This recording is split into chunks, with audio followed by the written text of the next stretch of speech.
Hello friends, అందరికీ నమస్కారం. ఈరోజు ఆస్ట్రేలియా అదేవిధంగా ఆఫ్ఘనిస్తాన్ మ్యాచ్లో ఆఫ్ఘనిస్తాన్ పోరాట పటిమ అందరూ కూడా జేజేలు పలుకుతున్నారు ఫ్రెండ్స్.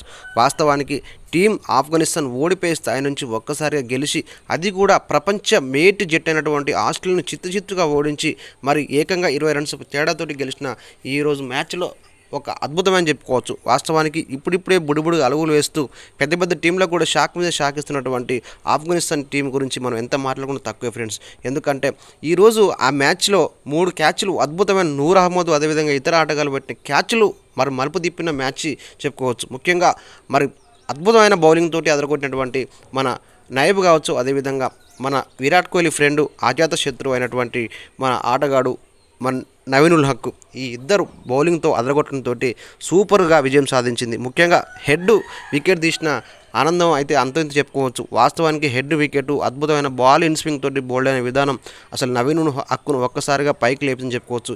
ఇక అదే కాకుండా మ్యాక్స్వెల్ క్యాచ్ని పట్టినటువంటి నూర్ అహ్మద్, ఈ గుజరాత్ టైటన్స్కి ఆడే ఈ యొక్క ఆటగాడు అద్భుతమైన రీతిలో క్యాచ్ పట్టడంతో మలుపు తీరని చెప్పి, ఎందుకంటే 2023 మరి వన్డే వరల్డ్ కప్లో మ్యాచ్ గెలిచే స్థాయి నుంచి ఒక్కసారిగా మన ఆఫ్ఘనిస్తాన్ మ్యాచ్ని గుంజుకున్నాడు మనోడు మన మ్యాక్స్వెల్. ఏకంగా 200 రన్స్ కొట్టి సెమీస్కు రావడమే కాకుండా టీమిండియాకు బొక్కబడే విధంగా ఆడినటువంటి మరి ఆఫ్ఘనిస్తాన్ ఆటగాళ్ళు అద్భుతమైన ఆడతీరుతో అదరగొట్టడంతో ఈ విజయం సాధించినట్టు చెప్తున్నారు ఫ్యాన్స్. వాస్తవానికి ఇటువంటి చిన్న జట్టు సెమీస్కి వస్తేనే క్రికెట్ అనేది ఒక ఉన్నతమైన స్థానంలో పోతుందని చెప్పి పదే ఈ ఆస్ట్రేలియా లాంటి ఒక దిక్కుమాలిన టీం రావద్దని చెప్పి అభిమానులందరూ కోరుకుంటున్నారు.